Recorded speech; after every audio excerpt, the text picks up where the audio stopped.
সে তোমাকে গুণ করেছে, তোমার উপর কুনজর পড়েছে। এই তাবিজটা তোমাকে সব কিছুর থেকে রক্ষা করবে। সে তোমাকে বান মেরেছে।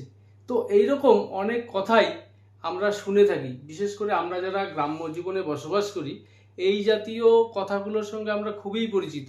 তো এই কথাগুলিকে কিভাবে তোমরা ইংরেজিতে বলবে আজকের এই ক্লাসে আমি সেটাই শেখাবো। তো খুব মনোযোগ সহকারে ক্লাসটি দেখার চেষ্টা করবে। আশা করি আজকের এই ক্লাস থেকে তোমরা নতুন কিছু শিখতে পারবে। তো সর্বপ্রথম যেই সেন্টেন্সটির কথা বললাম, সে তোমাকে গুণ করেছে, বা অনেক সময় আমরা বলে থাকি তোমাকে বশ করেছে, মানে সে যা বলে তাই মেনে নাও, তাই বিশ্বাস করো, তার কথায় ওঠো বসো, সে তোমাকে গুণ করেছে। তো এই সেন্টেন্সটাকে আমরা ইংরেজিতে কিভাবে বলবো? তো সাবজেক্ট এখানে সে, হি অর শি। তো সেন্টেন্সটি আমরা যদি প্রেজেন্ট পারফেক্ট টেন্সে গঠন করি, তো শি হ্যাজ, এখানে আমরা ভার্ব হিসেবে ব্যবহার করব এনচ্যান্ট। তো এখানে ভার্বের আমরা থার্ড ফর্ম নিয়ে আসবো enchanted. She has enchanted you, অর্থাৎ সে তোমাকে বশ করেছে অথবা সে তোমাকে গুণ করেছে। তো এখানে এনচ্যান্টেডের জায়গায় আমরা অন্য ভার্বও ব্যবহার করতে পারি। তো সেক্ষেত্রে আমরা বলতে পারি শি হ্যাজ বিউইশড ইউ, অর্থাৎ সে তোমাকে গুণ করেছে বা বশ করেছে। তো পরের সেন্টেন্স, তোমার উপর কুনজর পড়েছে বা নজর লেগেছে তোমার উপর। তো খুবই কমন একটি কথা। তো এই সেন্টেন্সটাকে আমরা কিভাবে বলবো যে তোমার উপর নজর পড়েছে, যার জন্য তোমার অসুখ বিসুখ ছাড়ছে না, তো তোমার উপর কুনজর পড়েছে। তো এই ক্ষেত্রে subject you.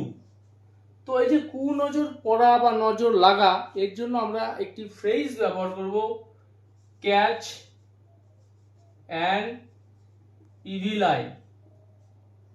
Catch an evil I, এই ফ্রেজটির অর্থই হচ্ছে নজর লাগা বা কুনজর পড়া। তাহলে তোমার উপর কুনজর পড়েছে। তো এই সেন্টেন্সটি যদি আমরা পাস্ট টেন্সে গঠন করি, তো সেক্ষেত্রে আমরা এই ফ্রেজের যে প্রথম অংশটি, ভার্ব যে অংশটা রয়েছে ক্যাচ, এর ফর্মটা আমাদের চেঞ্জ করতে হবে। তো you caught an evil eye. আর যদি আমরা প্রেজেন্ট পারফেক্ট টেন্সে গঠন করি, ইউ হ্যাভ কট, অর্থাৎ ক্যাচের থার্ড ফর্ম, দুই ক্ষেত্রেই কট আমরা নিয়ে আসব। তাহলে তোমার উপর কুনজর পড়েছে, তো পাস্ট টেন্সে বললে you caught an evil eye, তোমার উপর কুনজর পড়েছে। পরের সেন্টেন্স, এই তাবিজ তোমাকে সব কিছু থেকে রক্ষা করবে। এই যে তাবিজটা আমি দিচ্ছি, নিয়ে যাও, সব কিছু থেকে রক্ষা করবে। তো এই সেন্টেন্সটা আমরা কিভাবে বলবো?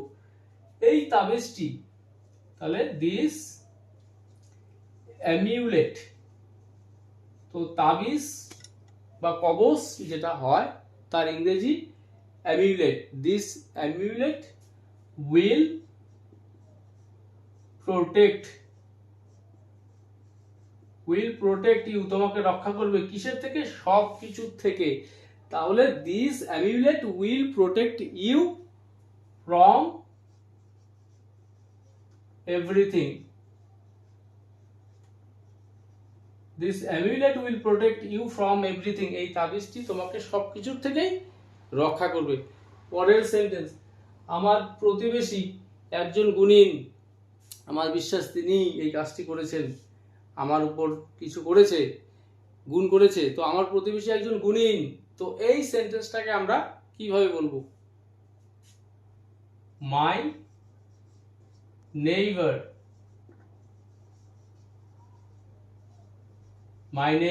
ইজ এই গুণীন এর জন্য আমরা ব্যবহার করব সোরসারার।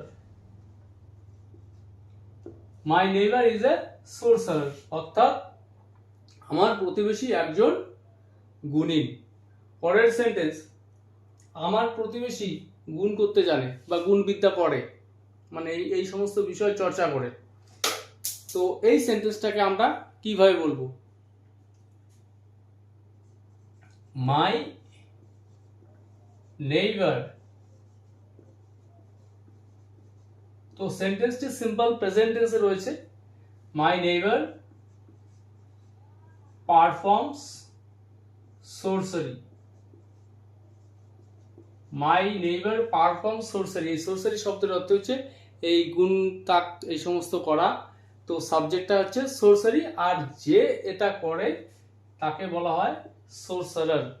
তাহলে আমার প্রতিবেশী গুণ করতে জানে বা টুকটাক এই সমস্ত কিছু করে, তো মাই নেইবার পারফর্মস sorcery। পরের সেন্টেন্স, সে তোমাকে বান মেরেছে, মানে তোমার ক্ষতি করার জন্য এই সব কিছু করেছে, মন্ত্রতন্ত্র এইসবের দ্বারা, ডাইনি বিদ্যা যেটাকে বলা হয়, এই সমস্ত দ্বারা সে এটা করেছে, এমন কিছু করেছে যে তোমার ক্ষতি করতে চায়, সে তোমাকে বান মেরেছে। তো এই সেন্টেন্সটাকে আমরা কিভাবে বলবো? তো সেন্টেন্সটি প্রেজেন্ট পারফেক্ট টেন্সে রয়েছে। সে করেছে, তো he has put a hex, he has put a hex on you, he has put a hex on you, অর্থাৎ সে তোমার উপরে বান মেরেছে বা এমন কিছু করেছে, তোমার সে ক্ষতি করতে চায়। তো he has put a hex on you। তো যদি তোমার বাড়ির উপরে করেছে, এরকমটা হয়ে থাকে, সেক্ষেত্রে আমরা বলবো he has put a hex on your house, on your business। তো আমরা বিভিন্নভাবে সেন্টেন্সটা তৈরি করতে পারবো। তো পরের সেন্টেন্স, সে মন্ত্র পড়ছে। তো এই টুকটাক করতে গেলে কিছু মন্ত্র থাকে, তো এই মন্ত্র পড়ছে, তো এই সেন্টেন্সটাকে আমরা কিভাবে বলবো?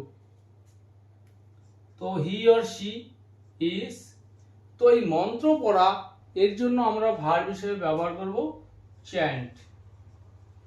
তো সে মন্ত্র পড়ছে, হি ইজ চ্যান্টিং মন্ত্র, হি ইজ চ্যান্টিং মন্ত্র।